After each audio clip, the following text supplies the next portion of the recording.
Hey guys, it's Camus, and I'm continuing my coverage of Mike Basman's recent games from the Four Nations Chess League Individual Rapidplay event that was held in October 2013, just a few weeks ago actually.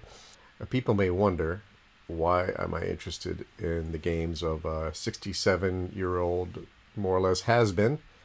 Well, part of it's nostalgia. I grew up in chess around the same time that Basman was in his ascendancy and British chess in general. Secondly, I always find his games interesting, whether he wins or loses. If he wins, since I'm also interested in unorthodox openings, I get to see how a strong player handles these openings, or I get to see how a strong player fights back from a bad position, which is about half the time. And if he loses, I get to see how to deal with these openings when I face them myself. So, I find them instructive. His games are never boring, even though, as time has gone on, more and more inaccuracies creep into his play. As I mentioned, this is a rapid play event, so there's no shortage of inaccuracies. But all in all, I think this game is a better game than round one. Here he faces Grandmaster Mark Hebden, by far the strongest opponent in the tournament and the eventual winner. And let's see how it all went. Basman began with 1g4, which come as no surprise at this point, the Grob. And Hebden replied in classic style, d5. Now, Basman plays h3, once again avoiding the tactical style of playing the Grob with bishop to g2 and c4 that was popularized by Claude Bloodgood and others. e5, Hebden takes the classical center, bishop to g2. Hebden immediately tries to shut down any pressure on this diagonal with c6, and Basman makes a grab for the center himself at d4. Both players continue to develop, knight to d7, c4. If white takes this pawn on c4, it's not immediately clear how white regains it. Something like this might happen.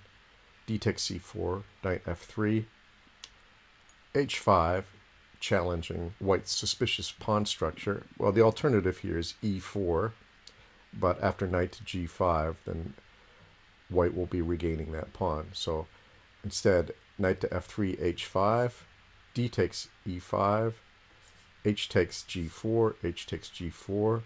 The rooks are exchanged. Knight to b6, queen takes d8, king takes d8. And we reach a crazy position that is actually probably about equal. And at some future point, it will probably become easy to recover this black pawn on c4.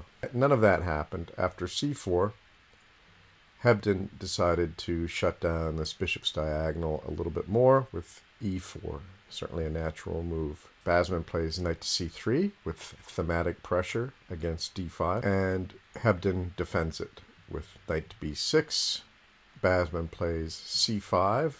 C takes d5, c takes d5 is really nothing special here for white, so c5 is actually a better move. Knight to c4. Basman kicks it around the block a few more times. b3, knight to a5. Now, on this square, the knight has no escape squares, but unfortunately there seems to be no immediate way to exploit this. So Basman turns his attention to the king side and plays f3. It's a move that's probably necessary in order to avoid having a stupid bishop and to be able to develop his king's knight. E takes f3. Now, Ribka does not like e takes f3. Much preferred something like either f5, g5, queen to c7, f4, and black is better due to white's weakened king side. Or, instead of f5, after the move 9f3, you could have played queen h4, king f1, f5, bishop to f4, knight to f6, queen to d2, b6, bishop to g5, queen to g3, bishop to f4, queen to h4 is actually a forced draw. But that might have been better than what occurred in the game, as after e takes f3, knight takes f3, white is actually clearly better. He's got a lead in development. Black's knight on a5 is useless for the time being. On the other hand, white doesn't look like he has a safe place to castle, and black has no weaknesses, although he's got to be worried about a knight coming in to e5 and maybe forcing a weakening move such as f6 or disrupting his development. Anyway, knight to f3, white has a substantial advantage. So b6, giving his knight an escape square and trying to break up the pawns here. He had an alternative, and not a very good alternative, instead in h5, g5, knight to e7, e4, knight to g6, e takes d5, c takes d5, castles, bishop to e7, b4, knight to c6, b5, knight to a5, queen to e2, pinning the bishop on e7, castles, knight to e5, knight takes e5, queen takes e5, knight c4, queen takes d5, and white is just about winning here. You can see that black has got some issues. After b6, Basman plays castles, which certainly seems sensible. On the other hand, it seems to also ditch the pawn on c5. What white should have played here was e4, b takes c5, e takes d5, c takes d5, castles now, bishop to e6, knight to g5, c takes d4, queen takes d4, and white is much better here. In fact, for the next several moves, Rybka likes e4, but instead, as I said, he plays, after b6, he castles, b takes c5, now knight to a4. Now again, instead of knight to a4, Rybka really likes e4, following really the classical advice that when the king is stuck in the center and you have a development lead, then you should open the position. So after e4 in this position, something like e6 might have occurred, e takes d5, c takes d5, knight to e5, knight to f6, b4, kicking the knight, c takes d4, counterattacking against white's knight on c3, queen to a4 check, bishop to d7, knight takes d7, queen takes d7, queen takes d7, king takes d7, knight takes d5, knight takes d5, bishop takes a5, and the knight is pinned against the rook in the corner there. Rook to e1 check, king to d6, bishop to a3, king to c7, bishop to f8, rook takes f8, bishop to d5, and that just wins. It seems like Basman missed his chance here with this e4 move. So after bishop to c5, he played knight to a4, which is an okay move, just not as precise as e4. Black ignores the pawn on d4. Had he taken it, c takes d4, queen takes d4, knight to f6, bishop to f4, and white has clear compensation for the pawn. Going back, after knight to a4, Hebden plays knight to f6, now d takes c5, bishop takes e7, knight to d4, pressuring c6, which at the moment is only defended by that knight on a5. I guess Hebden was getting a little nervous about the incursion of the white pieces. It's hard to imagine that he missed this pawn hanging on c6, so he played castles, which is a huge mistake. But once again, one blunder follows another, and Basman plays bishop to b2, which is a good positional move, but he had the easy win of an important pawn in b4, knight to b7, knight takes c6, and this is just simply winning for white.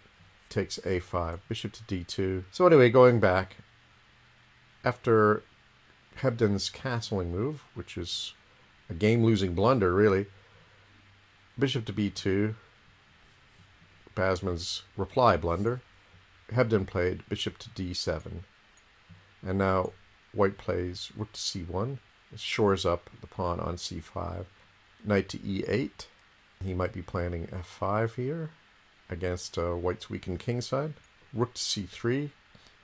Guess planning to double rooks on the f-file, perhaps. But here, he should have probably played knight to f6. It's necessary to prevent this e4 move.